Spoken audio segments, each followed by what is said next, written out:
بسم اللہ الرحمن الرحیم۔ دعاؤں کی قبولیت کے سنہرے واقعات، سبق نمبر 59، جسے اللہ رکھے۔ علامہ قرطبی رحمۃ اللہ علیہ فرماتے ہیں، میں اندلس میں قرطبہ کے علاقے میں تھا کہ دشمن نے دیکھ لیا۔ وہ تعداد میں کافی تھے اور میں اکیلا۔ میں کسی طرح ان سے بھاگ نکلا، چھپتا چھپاتا ایک طرف نکل گیا۔ ادھر دشمن بھی میری تلاش میں تھا۔ میں ایک چٹیل میدان میں تھا کہ اچانک 2 گھوڑ سوار مجھے تلاش کرتے ہوئے آ گئے۔ چھپنے کی کوئی جگہ نہ تھی، مجھے اور تو کچھ نہ سوجھی۔ میں ذرا نچلی زمین پر بیٹھ گیا، سورہ یاسین اور دوسری صورتیں پڑھنا شروع کی۔ اچانک وہ دونوں میرے پاس سے باتیں کرتے ہوئے گزر گئے۔ پھر تھوڑی دیر کے بعد دوبارہ ان کا گزر میرے سامنے سے ہوا۔ میں اسی جگہ بیٹھا رہا۔ میرے کانوں میں ان کی بات چیت کی آواز آ رہی تھی۔ ایک دوسرے سے کہہ رہا تھا، لگتا ہے کہ وہ آدمی کوئی شیطان ہے، ورنہ ہمارے سامنے اس میدان میں تھا، اب نظر نہیں آ رہا۔ دراصل اللہ تعالیٰ نے ان کو وقتی طور پر اندھا کر دیا تھا۔ وہ میرے سامنے سے گزرے اور واپس بھی آئے۔ چٹیل میدان تھا، کوئی آڑ نہ تھی، بس رب تعالیٰ کو بچانا تھا، اور اس نے اپنے فضل و کرم سے مجھے بچا لیا۔ سچ ہے، اللہ جسے رکھے اسے کون چکھے،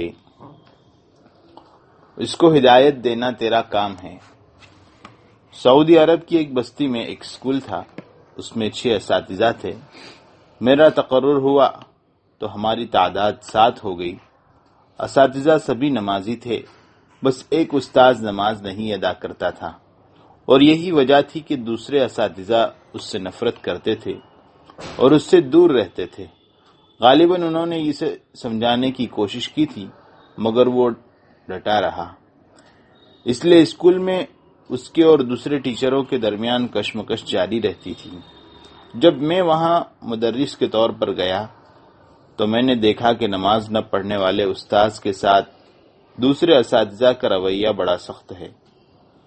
جب وقفہ ہوا تو میں نے دیکھا کہ وہ الگ تھلگ ہے اور دوسرے ٹیچر ایک جگہ خوش گپیوں میں مشغول ہے۔ میں نے اس کی اصلاح کا ارادہ کیا۔ چونکہ میں اسکول میں نیا آیا تھا، لہذا میں اس کے پاس گیا۔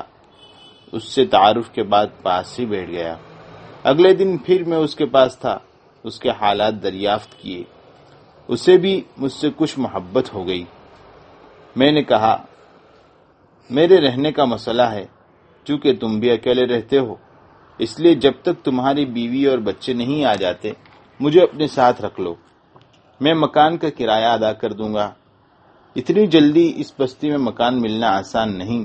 اس نے کچھ آگے پیچھے ہونے کے بعد میری بات مان لی اور مجھے اپنے ساتھ رکھنے پر تیار ہو گیا۔ مگر اس نے ایک بات بڑی وضاحت کے ساتھ کہی کہ دیکھو، میرے اندر خیر نہیں ہے، میں بہت اچھا آدمی نہیں، نماز نہیں پڑھتا اور یوں بھی اسلام سے خاصا دور ہوں۔ میں نے کہا، کوئی بات نہیں، ہم کچھ دن اکٹھے رہتے ہیں، اگر ہمارا گزارا ہو گیا تو ٹھیک، ورنہ میں اپنے لیے علیحدہ مکان تلاش کر لوں گا۔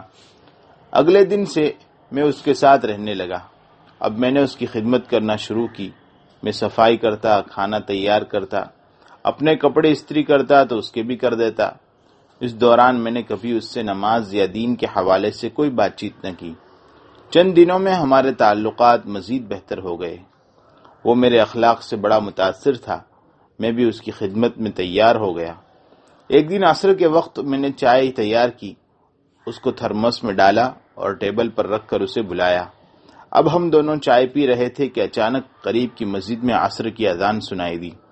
میں نے چائے کا کپ وہیں رکھا اور نماز کے لیے اٹھ کھڑا ہوا۔ جب اس نے مجھے اٹھتے دیکھا تو کہنے لگا، تم ہر روز 5 مرتبہ مسجد جاتے ہو، تھک نہیں جاتے؟ میں نے کہا، نہیں، ہرگز نہیں، بلکہ مجھے تو سکون اور اطمینان ملتا ہے، اور اگر تم چاہو تو تم بھی ایک مرتبہ آزما کر دیکھ لو۔ ہاں ٹھیک ہے، اس نے کہا۔ اب ہم دونوں مسجد گئے۔ میرے ساتھی نے وضو بھی نہیں کیا تھا، جماعت کھڑی ہونے میں وقت تھا۔ میں نے 2 رکعت تحیۃ المسجد پڑھی اور اپنے دوست کے پیچھے کھڑا ہو گیا۔